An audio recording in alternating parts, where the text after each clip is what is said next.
ہر چہرے میں ہر چہرے میں موجود ہوں میں، اور سارے زمانے میرے ہیں. کیا بات. سب دکھ میرے اپنے دکھ ہیں اور سارے فسانے میرے ہیں. تبھی آپ ماما نوچیا کو بھی محسوس کرتی ہیں اور ایمبر والے اس لڑکے کو بھی محسوس کرتی ہیں.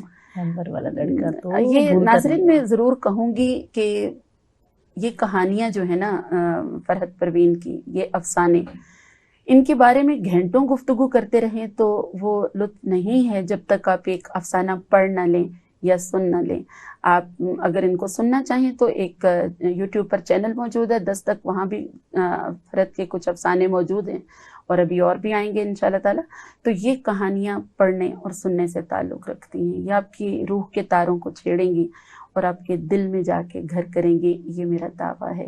بہت شکریہ. ہر ایک نے اپنے لیول پہ جس چیز کو جتنی سمجھ آئی ہے پہچانا ہے، لیکن آپ تو خود میرے جیسی ہیں، تو آپ نے مجھے ایسے پہچانا جیسے اپنے آپ کو. ٹھیک ہے نا؟ آپ کہتی ہیں کہ میں کہانیاں تلاش نہیں کرتی بلکہ کہانیاں خود ہی آ جاتی ہیں میرے ارد گرد. اور اسی طرح میں نے جو محسوس کیا ہے کہ الفاظ آپ کے دست بستہ غلام ہیں. فرحت کی کہانیوں کی ڈکشن بہت عام اور سادہ ہونے کے باوجود بہت منفرد ہے. بلاغت اور فصاحت اس قدر ہے کہ جو کردار ہے وہ اپنے مطابق گفتگو کرتا ہے. اگر کوئی ہندی امیز افسانہ کوئی اس طرح کا ماحول لیے ہوئے ہے تو اس میں اس طرح کی زبان استعمال کی. اگر کوئی مغربی پس منظر میں لکھا گیا افسانہ ہے تو اس میں اس طرح کی زبان استعمال کی. تو یہ جو ڈکشن کا انتخاب ہے یہ آپ کی شعوری کوشش ہے. اصل میں یہ بھی شعوری اس لیے نہیں ہے کہ میں نے جو کچھ بھی یعنی پڑھنے کو تو ایسا کچھ نہیں چھوڑا. اس کئی دفعہ اس ساتھ ذلیل بھی ہوئی کہ میرے شوہر کو بہت تھا کہ ہر وقت ہی پڑھتے رہتے کشتی کرتے، تو میں نے واشنگ مشین میں کتابیں رکھ دی تھی، واش روم کے باہر نہیں جاتی تھی، بیٹھی پڑھتی رہتی تھی. تو میں پڑھے بغیر نہیں رہ سکتی ہوں. تو ایسا ہے کہ یہ آپ کو انسان تک پہنچا دیتے ہیں. جیسے آپ کا میرا کیا رشتہ ہے، یہی سوچ کا، جذبات کا. اور جیسے آپ نے مجھے پہچانا ہے، کم لوگوں نے پہچانا ہے. لوگوں کو صرف یہی ہوتا ہے کہ بس اس کا بڑا سا فنکشن کر لیں، یہ کر لیں، وہ کر لیں. یہ آپ کی محبت ہے اور آپ کی عنایت ہے. نہیں، یہ اللہ کی رحمت ہے جو اللہ نے آپ کو دی. بے شک یہ اللہ کی رحمت ہے، اور وہ محبت جو اللہ پاک دلوں میں ڈال دیتا ہے اور آپ کو ایک ہی روح کے دو حصے محسوس ہوتے ہیں. بالکل. لیکن تم نے کتنے سال لگا دیے مجھے ملنے میں؟ یہ تو چلیں شفا کر اب تو ہم سکتی مل گئے ہیں. تو فرحت میں جاننا چاہوں گی کہ تھوڑا سا یہ ضرور ہمارے ناظرین کو بتائیے کہ اردو زبان کی ترویج کے لیے آپ اتنا خوبصورت لکھتی ہیں اور یہ افسانوں میں ہم دیکھتے ہیں آپ کی زبان کو، لیکن جیسے آپ امریکہ میں رہی، آپ زیادہ امریکہ میں رہی ہیں لیکن آپ بہت دنیا گھومی ہیں، تو اردو زبان کی ترویج کے لیے آپ نے کیا کیا؟ میں نے اردو کی ترویج کے لیے ہی کام کیا ہے اور بات کیا ہے. مجھے دکھ ہوتا تھا کہ وہاں پاکستانی ہم ایک سے دوسرے سے بات کریں، انگلش میں بات کر رہے ہیں. تو ایک دفعہ اسٹوڈنٹ کے کام کی میں بہت ہیلپ کیا کرتی تھی. تو ایک دفعہ اسٹوڈنٹ ہے بات کرے، میں جواب نہیں دے رہی، کہنے لگے I am talking to you. میں نے کہا آئی ڈونٹ نو انگلش. کہتے کیا مطلب؟ تو کہنے لگے، میں نے کہا تم اردو ابھی لاہور سے آئے ہو تو تم میرے ساتھ آتے ہی زبان اپنی بھول گئے ہو. تم لوگ اپنی زبان کی عزت نہیں کرو گے تو کون کرے گا؟ کم سے کم اپنے تک تو رکھو.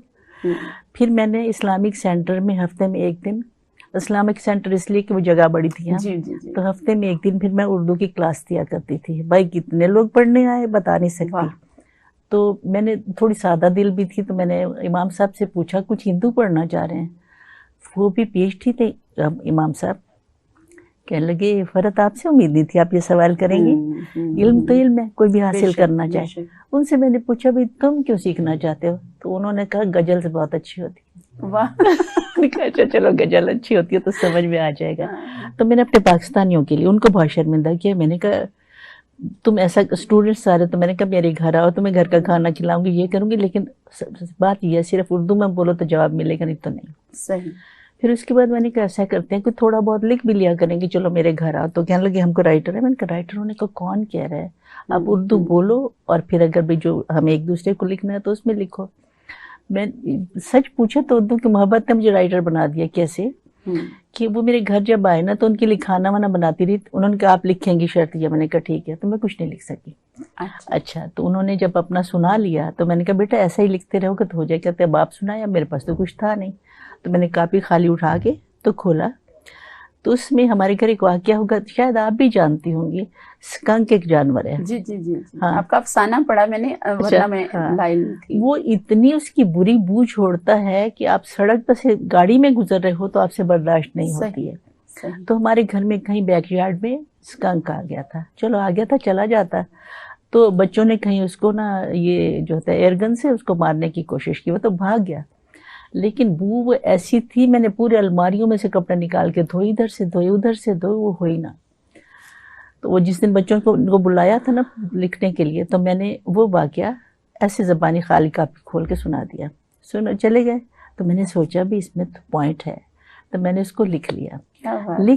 تو لکھ کے میں نے احمد ندیم قاسمی کو بھیجا کہ یہ میری پہلی تحریر ہے، آپ بتائیے کیا میں لکھوں یا وقت ضائع نہ کروں. انہوں نے 4 صفحے کا خط لکھا. تو انہوں نے کہا اگر یہ پہلی تحریر ہے تو اس ظلم کی میں وجہ پوچھ سکتا ہوں جو آپ نے اگنور کیا. پھر اس کے بعد قاسمی صاحب نے، پر ابھی تک ان کی یہ تحریر میری کتابوں میں ہے، انہوں نے لکھا تھا میرے لیے. تو انہوں نے 4 صفحے کا خط لکھا تھا. اس میں اتنا انہوں نے اپنے ساتھ ملایا، میری تو کوئی اوقات نہیں، لیکن انہوں نے کہا آپ کا پہلا ہی افسانہ فنون میں چھپا، اور وہ یہ افسانہ اسکنک تھا. ناظرین میں یہاں پر بتاتی چلوں کہ یہ افسانہ میں نے پڑھا ہے، اور اس کی خاص بات یہ ہے اور سبق یہ ہے ہمارے لیے کہ فرحت ہمیں بتاتی ہیں کہ وہ تو ایک اللہ پاک کی طرف سے بنایا ہوا ایک جانور ہے جو کہیں سے گزرتا ہے تو ایک اپنی ناگوار بو چھوڑ جاتا ہے جو جانے سے نہیں جاتی ہے. کچھ انسان بھی ایسے ہوتے ہیں، وہ اپنے رویوں کے ناگوار بو اپنے پیچھے چھوڑ جاتے ہیں. تو میرا خیال ہے کہ ہمیں اپنے اندر جھانکنا ہے اور ہمیشہ اپنی صفائی، جیسے فرحت اپنی الماریوں کی صفائی کرتی رہی، تو ہمیں اپنے باطن کی صفائی کرتے رہنا ہے تاکہ اسکنک والی بو ہمارے اندر جاگزی نہ ہو. ایسا ہی ہے فرحت؟ بالکل، ہر ایک کے اندر ایک اسکنک ہے، اس کو آپ نے خود نکالنا ہے، مارنا ہے. اس کی ڈرائی کلیننگ. تو یہ جو میں نے اسکنک کا افسانہ تھا اس میں میں نے اپنا بتایا تھا کہ وہ میں بچوں کو کہتی تھی کہ ہمارے ایک قریب رشتہ دار تھی بھی اس کے گھر نہ جایا کرو، نوکری سے نوبت کیا کرو. تب مجھے جب میں نے اسکنک لکھا تو نے کہا پہلے تو اپنا اسکنک ماروں نا. تو یہ ہے کہ اگر جب ہر ایک انسان کو آپ برابر سمجھنے لگ جاؤ، اور دوسری یہ بات ہے کہ اگر کسی میں کوئی کمی دیکھو تو اس طرح بتاؤ کہ اس کو لگے نہ کہ اس کی غلطی نکالی گئی، یا کچھ اپنے پہ رکھے کہ میں نے تو یہ کر دیا، میں نے تو یہ کر دیا، تو اگلا سمجھ جاتا ہے. اتنا بڑا پن ہے، اور ہمیں تعلیم بھی اسی کی دی گئی ہے، اسوہ حسنہ میں بھی. آپ بھی کسی مجلس میں اگر کسی کی کوئی غلطی کی نشاندہی کرنا ہوتی تھی تو اس طرح سے صیغہ تعمیم میں کہا کرتے تھے کہ جو ایک عام کہ لوگ ایسا کرتے ہیں، لوگ ایسا کہتے ہیں، تاکہ کسی خاص فرد کی طرف اشارہ نہ ہو. اور آپ یہ دیکھیں کہ آپ کے افسانے باتوں ہی باتوں میں تعلیم دے جاتے ہیں، جو میں نے تو بہت کچھ سیکھا ان سے. ہوتا ہے، اگر کوئی پوائنٹ ہوتا ہے تو تبھی. اب یہ مطلب یہ ادب برائے ادب نہیں ہے، یہ ادب برائے زندگی ہے، باوجود اس کے کہ اس میں وہ تمام لطیف پہلو موجود ہیں جو آپ کی روح کو بھی ایک ایلیویشن، ایک ترفع کا احساس دیتے ہیں. جی، یہ اللہ کی عنایت ہے. میں آپ کو ایک اور بات بتاؤں جی کہ وہاں کتابوں کا مجھے مسئلہ تھا نا، کم تھی پڑھنے کے لیے. تو ایک دن میں گزر رہی تھی یونیورسٹی کے سامنے، تو ایسے ہی اندر چلی گئی. تو رجسٹرار وہاں کلاسیں دیتے ہیں، تو بیٹھی تھی، کہتی ہے جی آپ نے کون سی کلاس رجسٹر کرانی. پہلے میں نے کہا پہلے سن لو، کرنے دو گے تو تبھی ہے نا. تو کہنے لگے کیوں. میں نے کہا میرے پاس کاغذ کا ایک پرزہ نہیں ہے، میں آپ کو سرٹیفکیٹ کوئی نہیں دکھا سکتی میں کیا پڑھی کیا نہیں کیا، مجھے کلاس دو گی. بھائی لوگ وہاں کے کچھ ہیں سمجھدار، وہ کہنے لگے تم تو میرے سامنے ہو، میں تم سے بات کر لوں گی، جلدی سے 3 لائنیں لکھو. لکھنے سے پہلے میں نے کہا ظاہر انگلش میں ان کے لیے لکھتی تھی، میں نے کہا میری گرامر اچھی نہیں ہے، اس کی غلطی ہو تو مائنڈ نہ کرنا. اچھا میں نے 3 لائن لکھی، دیکھے جا رہی میں ہنس کے کہا میں نے گرامر کی غلطی ہوگی. کہتی نہیں، میں سوچ رہی ہوں اس طرح کیسے لکھا سوچا تم نے. تو اس کا کہانی کا نام بعد میں اس نے کہا کہ بس تم جو کلاس میرے یونیورسٹی میں مانگو. میں نے کہا تم نے یہ بھی نہیں پوچھا کہ میں 8 پڑھی ہوں 10. اس نے کہا جب سمجھ رکھتی ہوں نا تو کوئی بات نہیں. تو وہاں میں نے پھر ان دنوں کے ہاتھ پڑھا تھا صومالیہ میں. جی تو اس کے حوالے سے میں نے صرف 1 صفحے کا لکھا. اس کا عنوان تھا اونلی، ظاہر وہ انگلش میں لکھنا تھا اونلی ون ڈے بیفور. اچھا تو اس طرح تھا کہ وہ یہ سب لوگ مدد کرتے ہیں ملکوں والے، پتہ نہیں کوئی بھی ناراض بھی مجھ سے ہو جائے، لیکن دیکھتے رہتے ہیں جب تک آپ کافی تباہ نہیں ہو چکتے تو نہیں کرتے ہیں. تو وہ امریکہ جب تک آپ کافی تباہ نہیں ہو جاتے تب تک مدد نہیں کرتے. تو تب ان کی ٹیم گئی تھی ادھر دیکھنے کے لیے کہ بچا لیں جو مر رہے ہیں تو لوگ. تو اونلی ون ڈے بیفور صرف یہ تھا، وہ اتنی دیر سے گئے تھے کہ ایک آدمی پڑا تھا، وہ زندہ تھا، تو وہ کیا تھا، یہ صرف ایک دن پہلے آتے نا، میں پیر ہلا سکتا تھا، ان کو پتا چل جاتا کہ میں زندہ ہوں، اللہ اور آنکھیں جھپک سکتا تھا میرے سامنے، وہ ہی از ڈیڈ کر کے چلے گئے ہیں. تو وہ میں نے لکھ لیا اونلی ون ڈے بیفور. تو ایک لہر ہے جو میری ریڑھ کی ہڈی میں سے گزری ہے، کس قدر حساس بہت زیادہ اچھا تھا. تو ان کو اچھا لگا بہت، انہوں نے یونیورسٹی میگزین میں چھاپا اور مجھے اس سے پہ ایوارڈ ملا تھا. تو کہتی تم آئی تھی، تم نے کہا تھا کہ تمہارے پاس کچھ نہیں ہے دکھانے کو، تم خود جو ہو. میں نے کہا میں خود تو ہوں، یہ تم لوگوں نے بنا دیا، دیکھنے کو اتنا کچھ مل جاتا ہے نا. صحیح. تو آپ نے کون سا ڈپلوما میں رجسٹر کروایا خود کو؟ میں نے تو کچھ بھی نہیں، میں نے کہا تھا جو کلاس میری لائق ہو دے دو. تو اس نے کہا تھا 3 لائنیں جو لکھی تھی نا، بہت سارا سنو گی، بہت مزے کی تھی. اس نے کہا کہ 3 لائنیں، اس نے کہا 2-3 لائنیں لکھو، میں دیکھ لوں کہ بھی تم لکھ سکتی ہو انگلش. تو میں نے لکھا کہ میرے کچن میں سے میرا باہر کا لان دکھائی دیتا ہے، اس کے بعد کی سڑک دکھائی دیتی ہے. تو ایک آدمی ہے روزانہ ادھر سے واک کر لے کے جاتا ہے، ہی اسٹال ویل بلٹ، پھر لمبا بھی ہے، اچھا پتہ نہیں کس عمر کا کس کا نہیں، اتنی دور سے مجھے اس کی شکل نہیں پتہ چلتی. پتہ نہیں اس کے لیے یہ واک اتنی ضروری کیوں ہے، برف ہو، طوفان ہو، آندھی ہو، ضرور گزرتا ہے. لیکن اگر کسی دن وہ نہیں گزرے گا نا، تو وہ بھی میرے دن رات کا حصہ بن گیا، میں مس کروں گی.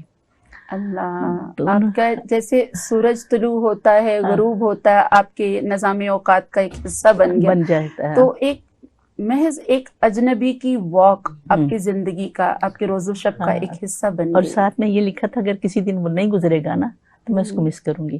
تو میں نے دیکھا بھی نہیں کون ہے، تو انہوں نے کہا بھی ایسا کوئی رائٹر ہی لکھ سکتا ہے، چلو بس جو کلاس مانگو میری یونیورسٹی میں تمہارے لیے. تو میں نے وہاں یہ اس پہ ایوارڈ بھی ملا تھا. ناظرین گرامی، فرحت سے گفتگو اتنی فرحت بخش ہے کہ اس میں وقت گزرنے کا احساس تک نہیں ہوتا، لیکن پروگرام میں ہمیں ایک وقفہ بھی ضروری ہے، تو ہم تھوڑی دیر بعد ملتے ہیں.